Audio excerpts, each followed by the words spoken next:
it's really, it's, in a way, who's to say what, the timing of something is rarely something that is a conscious decision on my part on anything. Any choice I make as a director on a film that I intend to direct, the conscious choice of the timing of it is not something I really understand.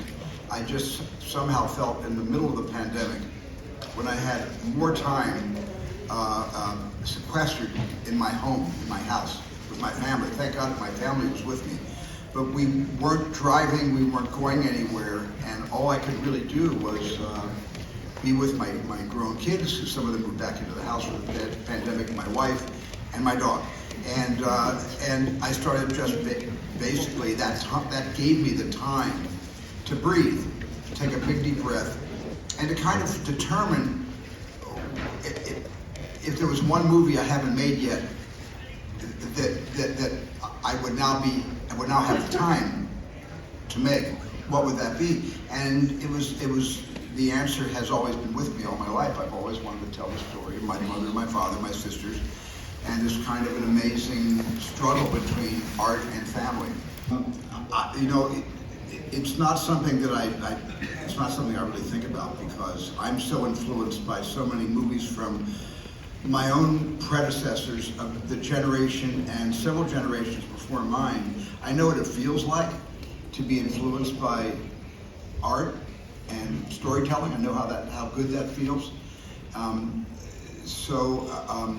And yet when I set out to make a movie, I don't immediately make the movie and then say, I wonder who this is going to influence. I never say those things, even to myself, because I pretty much have been on a bullet train making film after film after film for so many decades.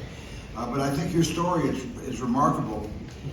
Following your parents at 6 years old, something very similar happened to me. When I was, I think I was probably 7, 8, 9. When I was 9 years old, I believe. We could count the years, 4, 6, 7. I was 9 years old. My parents went out to a movie and they said it was too violent and they wouldn't take me to it. It was a Western. And we were living in Haddon Heights, New Jersey. They walked to the local cinema and they went to see John Ford's The Searchers. Yeah. And they came back and they wouldn't stop talking about it. So I went the next day, it was on a Saturday. They went Friday night. I went on Saturday.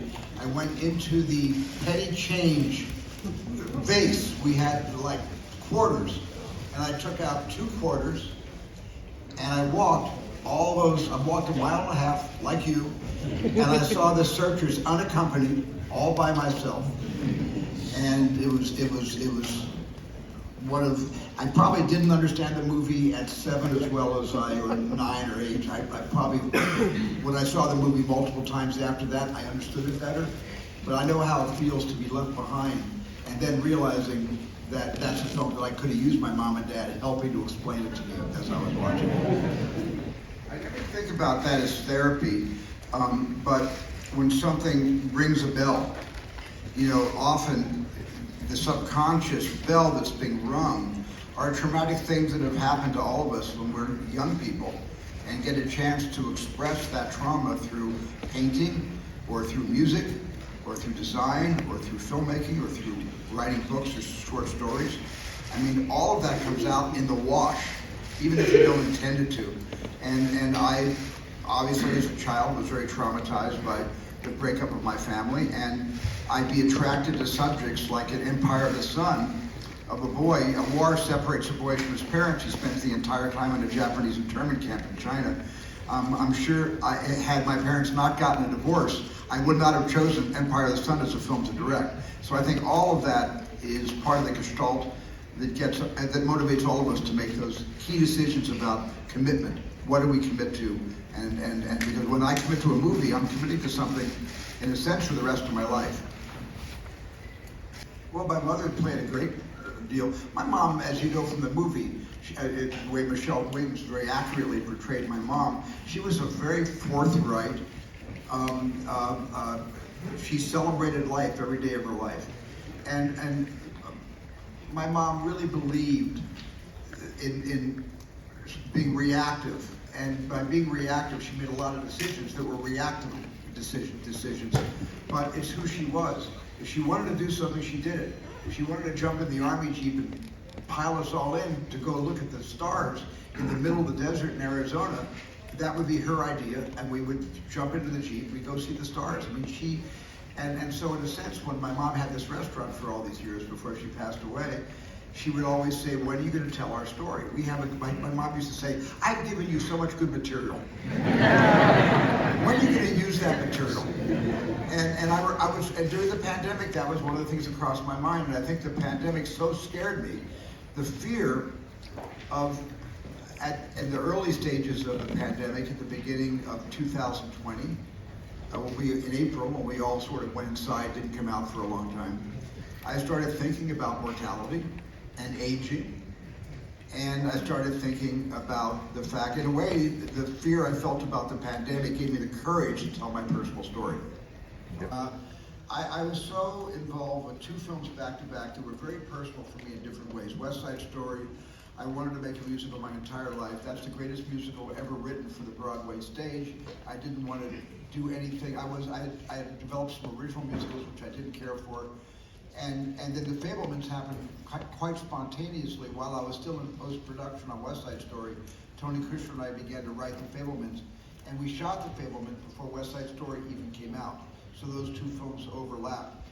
Because that was such a time drain, I never had a chance to think about what am I going to do when these 2 movies are over? And I sit here in front of all of you saying, I don't know what I'm going to do next. I have no idea.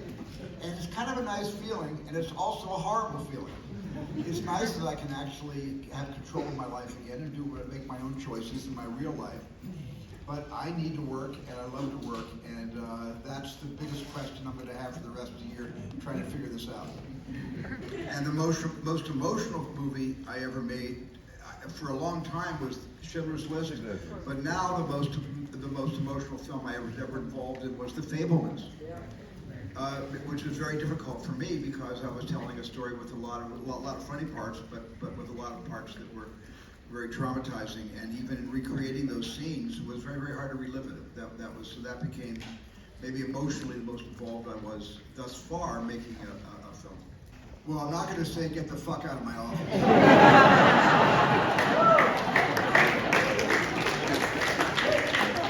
That's a big difference, I think, between me and John Ford. But every other different stops after that. John Ford is one of the greatest filmmakers on the face of the planet. Always has been, always will be. I've always been a tremendous admirer of his. That scene in The Fabelmans is word for word, to the best of my recollection, what actually happened to me.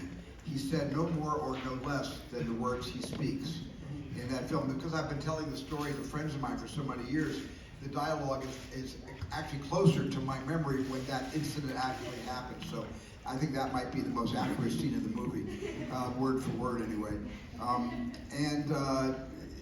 You know, John Ford was a force of nature. He really was. And for many, many years, I was really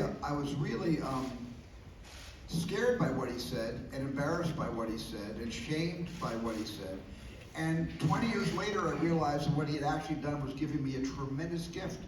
He didn't just invite me into his office to let me tell him how much I love movies and how much I love his movies, but he actually gave me some advice that made sense to me. Not in the moment. I was still in high school, actually. I was a junior in high school when I met him. I was actually 16 years old. But that advice he gave me about the horizon was a gift. And it was a gift. He might have done it in a really gruff way, like a really tough headmaster of an all-boys school. But it was something I will always be grateful for. Right now, I'm very happy talking to all of you, and I feel that's an honor to be speaking to all of you because you're interested in talking to me, and so I must have done a couple things right over the last 55 years. You know, the honor about a Lifetime Achievement Award is just simply, it forces me to do something I don't often do, and it forces me to reflect. And reflecting means I'm not moving forward. For me, when I reflect, it means I'm spending too much time in neutral, just remembering. But I think what happened when I lost my dad 3 years ago, and I lost my mom today. She died 6 years ago today. My mom, Leah Adler Spielberg Posner. And I think it put me into a reflective mood after Mom passed away.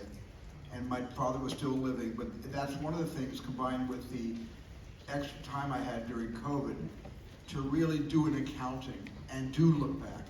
So, and then I did look back to try to figure out what story I could tell about my formative years.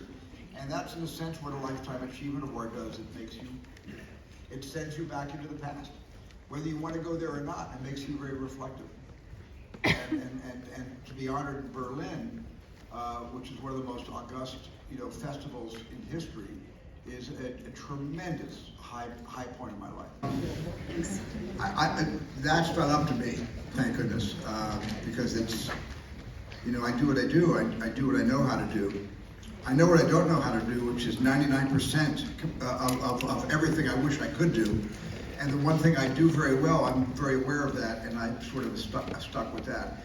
But my name, which I did not choose, which I got from my father, which is an Austrian name, which essentially means play town or play mountain.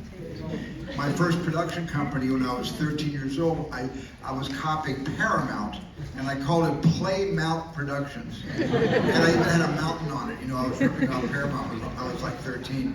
But I think in a way, it's sort of the name has given me a sense of humor about myself, because it really does mean that the work I do as a filmmaker, if I'm not playing as I'm working, if the play doesn't match the level of the work, then I'm not going to have any fun. And even on films that are very, very difficult in terms of production or emotionally draining because of the subject matter, there's always been a sense of play in my films, which has always allowed me to add humor even to the most miserable moments of the story. And so maybe that's associated somehow with the name that my father gave me. Every scene I direct, there has to be a reason for the scene. If there's no reason for the scene, you should cut it out and not waste and save some money.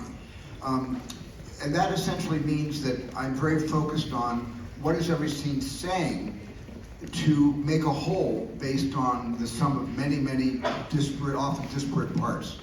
And so, the primary characters, the secondary characters, there really aren't secondary characters.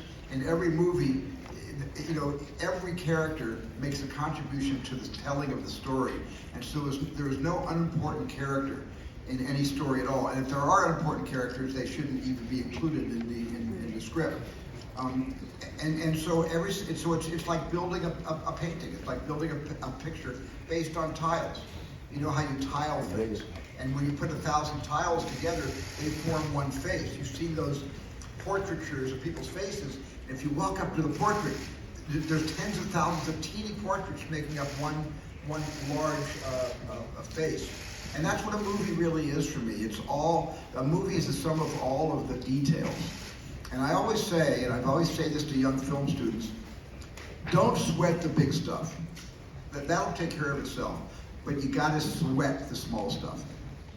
And that, I think, is the best answer I can give you right now to a very good question. Thank you all very, very much.